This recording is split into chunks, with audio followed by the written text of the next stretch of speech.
এখন 245 পৃষ্ঠায় এখানে যে একটি অঙ্ক রয়েছে তার সমাধান আলোচনা করছি। এখানে চারটি সংখ্যা রয়েছে, চারটি সংখ্যা সমানুপাতে আছে কিনা, যদি থাকে তাহলে এই চারটি সংখ্যা দ্বারা আরও চারটি সমানুপাতি সংখ্যা আমাদের তৈরি করতে হবে। এখানে সংখ্যাগুলো রয়েছে 5, 2, 10 এবং 25। এখানে দেখো 2-এর সঙ্গে 25কে গুণ করা হয়েছে, 25 দুগুণে 50 হচ্ছে, তার মানে 5 10-এ 50। তাহলে এখানে আমাদের লিখতে হবে 5 গুণ 10, তাহলে হয়ে গেল 50। তার মানে এইবার আমাদের কি করতে হবে, এই যে সংখ্যাগুলো হলো, অর্থাৎ আমরা এখানে কি দেখতে পেলাম, 5 আর 10 হচ্ছে প্রান্তীয় পদ, আর 2 আর 25 এই দুটো হচ্ছে মাঝের সংখ্যা। তার মানে প্রান্তীয় পদ বলতে প্রথমে আসবে 5 আর শেষে আসবে কত, 10। আর মাঝে যে দুটো সংখ্যা সেটা হবে আমাদের কি, এটা হবে দ্বিতীয় সংখ্যা এবং এটা হবে তৃতীয় সংখ্যা। তাহলে এখানে লিখব 2 এবং এখানে হলো 25। তার মানে এটা কি, দেখো প্রথম পদের সঙ্গে চতুর্থ পদের গুণফল যেটা হয় সেটা দ্বিতীয় পদের সঙ্গে তৃতীয় পদের গুণফলটা সমান হয়, সেই জন্য এখানে এইভাবে লেখা হলো। এখন আমাদের কি করতে হবে, এই সংখ্যাগুলো অনুপাত সমানুপাত আকারে সাজাতে হবে। তাহলে দেখো প্রথম পদের সঙ্গে দ্বিতীয় পদের যে অনুপাতটা 5:2, তার সঙ্গে সমানুপাত কী হবে, 25:10-এর সঙ্গে। তাহলে এখানে আমরা লিখব 25:10। কী করে দেখো, এখানে অনুপাত কী হচ্ছে 5:2, আর এখানে দেখো আমরা যদি উভয় পদকে 5 দিয়ে ভাগ করি তাহলে কিন্তু এখানে 5:2 বেরোচ্ছে, তার মানে অনুপাত দুটো সমান হয়ে গেল। এখন এটাকে কি করেছে দেখো, 5 আর 10কে আবার প্রান্তীয় পদ রাখা হয়েছে, তার মানে 5 আর 10কে প্রান্তীয় পদ রাখলে এখানে অনুপাতটা কিন্তু দেওয়াই আছে। তাহলে 5 আর 10কে প্রান্তীয় পদ রাখলে এখানে 25 হচ্ছে দ্বিতীয় পদ ধরা হয়েছে এবং তৃতীয় পদ হচ্ছে 2 ধরা হয়েছে। তাহলেও ক্ষেত্রে দেখো 5-এর সঙ্গে 10 গুণ করো, 50 হচ্ছে, আর দ্বিতীয় পদের সঙ্গে তৃতীয় পদটা গুণ করলেও কিন্তু 50 হচ্ছে। তার মানে এখানে যে অনুপাতটা হচ্ছে এখানেও কিন্তু একই অনুপাত হবে, অর্থাৎ এখানে দেখো 1:5 হবে, এখানেও কিন্তু 1:5 হবে। তাহলে এটা হয়ে গেল। এবার আমাদের কি বলেছে, এই সংখ্যাগুলোর মধ্যেই আবার 25 আর 2কে প্রান্তীয় পদ করেছে। তাহলে এখানে দেখো 25কে ওর প্রথম পদ দিলাম এবং 2কে শেষের পদ দিলাম, অর্থাৎ চতুর্থ পদ দিলাম। তাহলে মাঝের সংখ্যাটা কী হবে, মাঝের সংখ্যাটা 5 আর 10-এর মধ্যে হবে।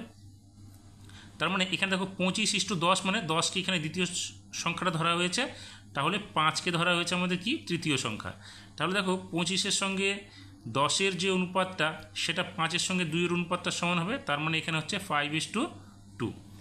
এখানে উল্টো করে লেখা হয়ে গেল আবার। তাহলে কি 25-এর সঙ্গে 5কে দেওয়া হয়েছে, যে অনুপাতটা হবে সেটা 10-এর সঙ্গে 2-এর অনুপাতটা সমান হবে, কিন্তু প্রান্তীয় পদ দুটো কিন্তু একই আছে, 25 আর 2। দেখো এখানেও 25-2 প্রান্তীয় পদ, এখানেও কিন্তু 25-2 প্রান্তীয় পদ। এরপরে এখানে দেখো 246 পৃষ্ঠায় আরও চারটি সংখ্যা রয়েছে। এই চারটি সংখ্যাকে কিন্তু আমাদের সমানুপাতে আছে কিনা আগে যাচাই করতে হবে, তারপরে এই সংখ্যাগুলো দিয়ে আরও আমাদের চারটি সমানুপাতে তৈরি করতে হবে। তাহলে প্রথমে আমাদের দেখতে হবে কোন কোন সংখ্যাগুলো গুণ করলে সমান হবে। আমরা দেখো যদি দেখি 8-এর সঙ্গে যদি আমরা 14কে গুণ করি তাহলে সংখ্যাটা কত আসবে। দেখো 8-এর সঙ্গে 14কে গুণ করলে এখানে 4 × 8 = 32, আর 8 × 8 = 8 × 3 = 11, অর্থাৎ 100।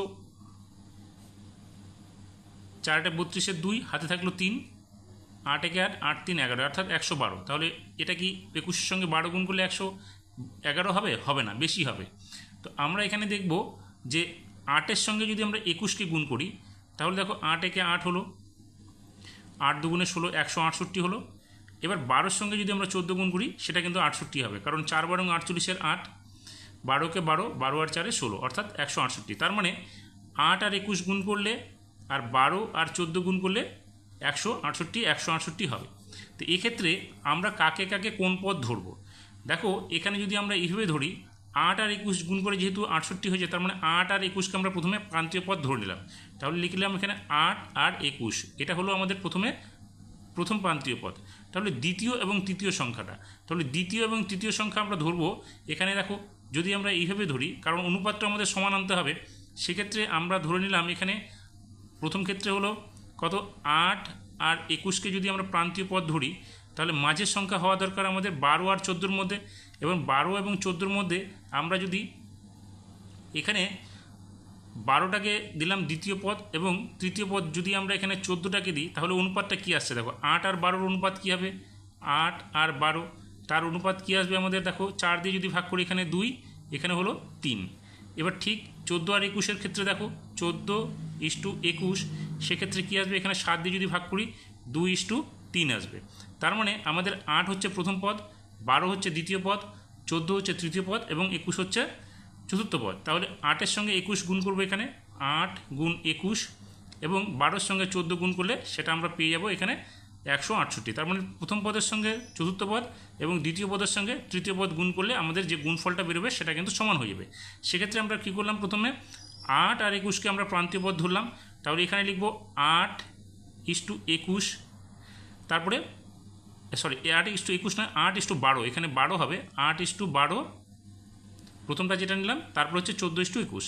তাহলে এখানে লিখবো আমরা 14:21। আমরা 8 আর 21কে প্রান্তীয় পদ ধরেই আবার এখানে করব সমাধানটা। তাহলে 8 আর 21কে প্রান্তীয় পদ ধরলে আমরা এখানে কী করব, প্রথমে 8কে নিয়ে আসবো, তারপরে এখানে নিয়ে আসবো 14কে, তারপরে এখানে আসবে কত, এখানে আসবে 12, এখানে হবে 21, হয়ে গেল। এখন আমাদের আরও দুটো বের করতে হবে। এবার আরও দুটো যে বের করতে হবে, এই বের করতে যাব, আমরা তো 8 আর 21কে প্রান্তীয় পদ ধরে নিয়েছি, এখন আমরা ধরবো কি 12 আর 14-র মধ্যে প্রান্তীয় পদ। এবার আমরা কি করলাম, 14কে যদি আমরা প্রথম পদে নিয়ে আসি আর 12কে যদি আমরা চতুর্থ পদে নিয়ে আসি, তাহলে আমাদের বাকি দুটো সংখ্যাতে কী থাকলো, 8 আর 21। তাহলে 8 আর 21কে আমাদের কোথায় দিতে হবে, দেখো আমরা 21কে যদি দ্বিতীয় পদ দিই এবং 8কে যদি আমরা তৃতীয় পদে দিই, তাহলে কি হয়, দেখো প্রথম পদের সঙ্গে চতুর্থ পদ গুণ, যেটা হচ্ছে 14-র সঙ্গে 12, দেখো 14-র সঙ্গে 12 গুণ করলে 168 আসবে, আর দ্বিতীয় পদের সঙ্গে চতুর্থ পদ অর্থাৎ দ্বিতীয় পদের সঙ্গে তৃতীয় পদ অর্থাৎ 21-এর সঙ্গে 8 গুণ করলে কিন্তু গুণফলটা আমাদের 168 আসবে।